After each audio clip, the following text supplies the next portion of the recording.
Hi everyone, welcome back to Coffee Books and Rain. I'm Rachel with my coffee, which is actually a misto, so it is half brewed coffee, half steamed milk, and I added a little bit of vanilla extract. Now, of course, vanilla extract is not sweet, so I didn't even use maybe like a less than half a teaspoon. Just a little dribble to give it a vanilla flavor, but not add any additional sweetener to it because honestly, milk already has just a little bit of just milk sugars, lactose. Um, anyway, we're not discussing the chemical makeup of milk. We are discussing the book, The Floating World by Axie. Now, I am actually recording this episode on the day I'm going to release it because I thought I had recorded this. I had notes and everything, so I felt like I had already done my review. I was super proud of myself. I go and look at my YouTube, and I didn't do it. So then I go into my bucket where I have all of my videos. Still not there. So you guys are seeing this fresh off the press, so to speak. But this book was so incredibly good, and I can't wait to see what happens in this series. But this is Floating World number 1. It is anticipated to be released today, April 29th of 2025, and it is approximately 368 pages in hardcover. Axie ran across my radar, I want to say about 2 years ago.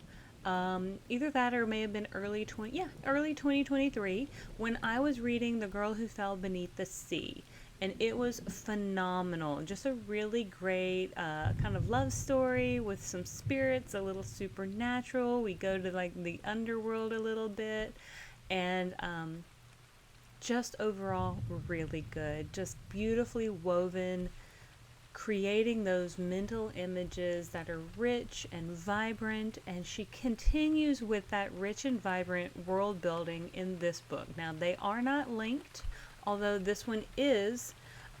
It says a fantasy reimagining of the Korean legend of celestial maidens. I do think that within this book there are a couple references to the celestial maidens and what the myth slash legend is about. But we of course get the story as well, which is a reimagining or a retelling, so to speak. So let's dive into the summary and we'll go from there. From Axie, the New York Times bestselling author of The Girl Who Fell Beneath the Sea, Final Fantasy meets Shadow and Bone in this romantic fantasy reimagining the Korean legend of celestial maidens. Sun-ho lives in the underworld, a land of perpetual darkness. An ex-soldier, he can remember little of his life from before 2 years ago, when he woke up alone with only his name and his sword. Now he does odd jobs to scrape by until he can come across the score of a lifetime, a chest of coins for any mercenary who can hunt down a girl who wields silver light.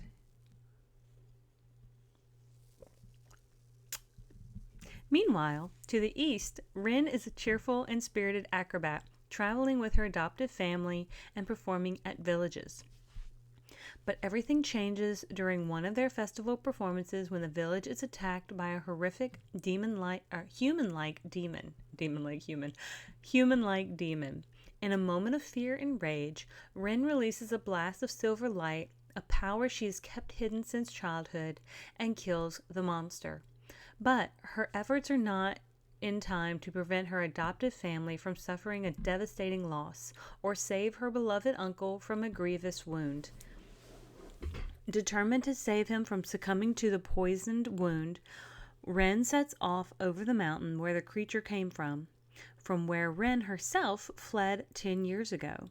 Her path sets her on a collision course with Sun-ho, but he doesn't realize she's the girl that he and 100 other swords for hire are looking for. As the two grow closer through their travels, they come to realize that their past and destinies are far more intertwined than either of them could have imagined. So it does fall under the realm of fantasy, mythology, romantasy, YA fantasy, but it is important to understand this is a YA book. So So there are no real spicy scenes, which is great. We get, of course, a lot of really cute, what I think of as cute interactions between Ren and Sun-ho. Now, there are a couple other characters as well throughout the book, and I'm going to try to, of course, be as not as vague as possible, but I'm going to try to be as I'm going to save spoilers as I try to do, and I'm going to just kind of give you guys the what I thought were some of the highlights towards the beginning, because towards the end, I mean, though it's really good, just gets really like action packed, and a lot of things like, get revealed. So it's kind of harder to talk about those parts without revealing too much. But I love this book. It's just like a magical adventure. It feels like, I don't know, stepping into a Studio Ghibli movie or something like that. That's kind of how I pictured a lot of this going down. I can picture Sun-ho as kind of one of those, maybe like in Princess Mononoke. And of course, Ren is not. She's not Princess Mononoke, but she is definitely a spirited youngster. I want to say about 17-ish. They're both about 17-ish, Sunho and Ren. But at times it's just so incredibly cute. They do have a little bit of naivety about them, if that's the right way to say it. They, at times in their interactions with each other, feel younger than their 17 years. I don't know if it's because they don't seem to be thinking with their pants or what, but they do seem incredibly drawn together. We first meet Ren as she is with her aunt and big uncle and little uncle, as they are part of a acrobatic group. And so she has this ability to just do these really great stunts. I kind of picture Cirque du Soleil type stunts. Of course, those are fantastic and just utterly amazing in the things that people can do. And so that's just what I kind of picture. But when she gets really excited, when she's feeling really proud, she can move the wind, she can emit a silvery light from herself, she can do a couple things that are kind of revealed throughout the book. There's a little bit of healing that can happen, but definitely some magical things happen. Well, one evening, she is, I guess, getting ready for a performance when the village comes under attack from a demon. And the demon is more or less kind of been sent. She doesn't realize this right away, but probably for her. At least that's my perception of the way it played out. And reading the book, I just kind of perceived that the demon was looking for her. Well, of course, she doesn't know that. Nobody else knows that. But the family does suffer a loss. And little brother, though he's not dead, has been poisoned by the demon's claws. There is almost this blue flecks in his blood now. So a wise woman of the village, like a healer woman of the village, does say that they may have about 3 weeks before he succumbs to his illness or succumbs to these wounds. So Ren is very determined to try and find an answer, find a cure for little uncle. Because her and little uncle are only about a year apart. He's kind of like a brother to her, even though she calls him little uncle. And we do learn about some mysterious things of her past with regards to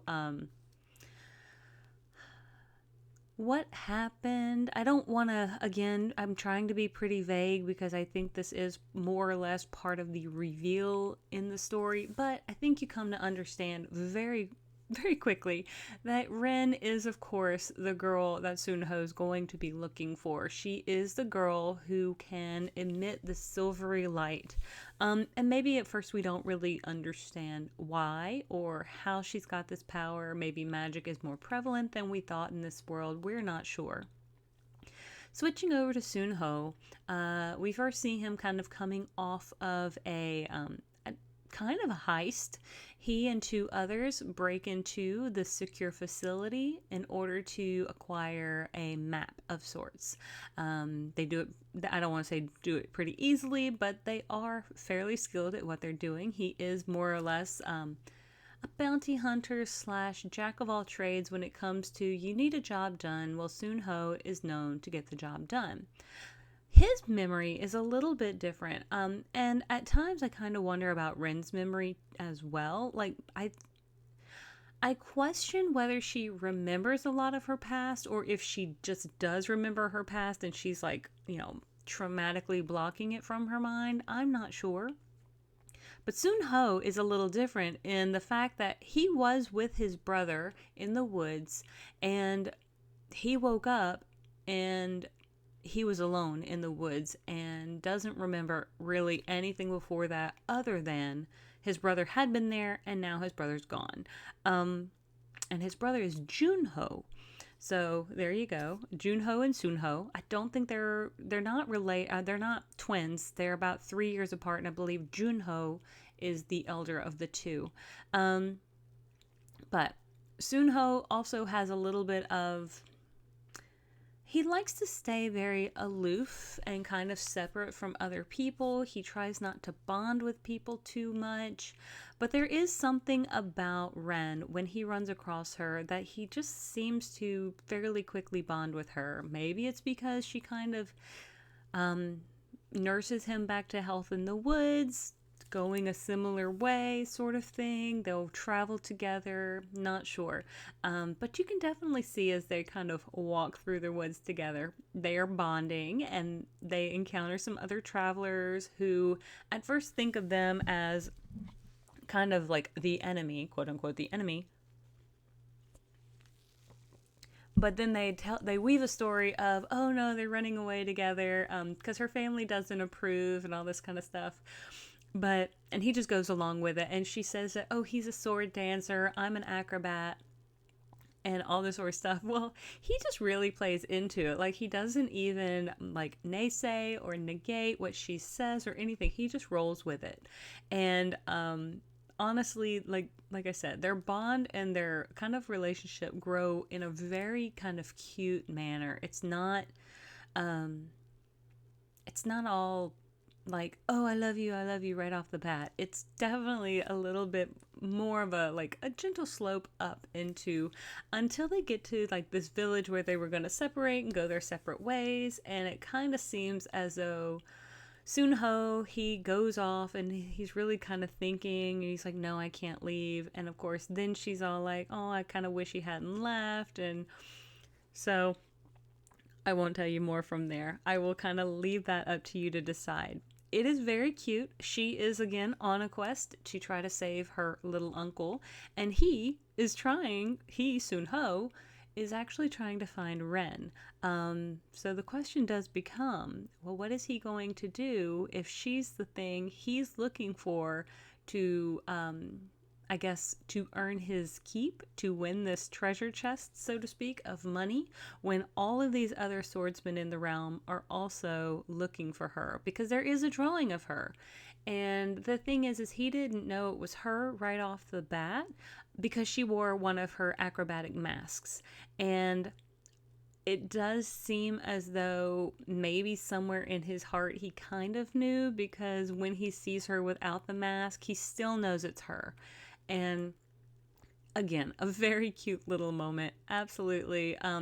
This is the reason I love YA, and this is the reason I like YA kind of romance, because it's not like, it's the cuter, softer, like falling in loves versus like the ones in, I guess, more adult books, which just seem a little more chaotic, a little bit more emotion or angsty or spicy in all those different ways. And sometimes I just want this cute bond that grows and it's kind of slow burn, and you can definitely just kind of like, again, like a Studio Ghibli movie, in my opinion. Like it so much. I like this dark underworld-ishy vibe. There's the celestial floating world as well. That kind of, you've got the light and the dark. It's a really great mental imagery. Honestly, all of it was just what I would like. I just fell into it so quickly. This is the reason that I like Axie's writing and why I do seek it out when I possibly can find them. I guess if I were going to maybe like find anything, felt like the last little bits of it were kind of rushed, but I don't know if we were just trying to wrap it up before like we go into book 2. Book 2 is not out yet, but it does look as though if this is going to be book 1 of the Floating World number 1, then there's definitely going to be more. But it just feels like they wrapped up this particular part a little quickly, and I think we could have probably maybe just extended it a little bit more to kind of slow roll it out and give it the same sort of pacing that we feel in the first 3/4 of the book, or so to speak. Yes, so I'm very much sold on this series and I love it. And again, I would love to see some more of the other side characters, because I think that was probably the one thing is like I kept forgetting about, like, I think there's Jael, I think is how I pronounced it in my head, because I just had the ebook. I didn't have an audiobook. But I kept forgetting about him because we would have one chapter in like a dozen or something random like that. And I'd be like, oh yeah, that guy. So, just kind of probably would have liked a little bit more of him if he's going to maybe be a bigger character in the future. The general or commander or whoever it is Jael's father is a douchebag, so he can go. But anyway, I'm going to stop there and I'm going to let you guys have a wonderful day. I hope, with all of that being said, that if you have not liked and subscribed, that I hope you will. And thank you for joining me on this journey. I will see you all on the next page. Have a great one. Bye.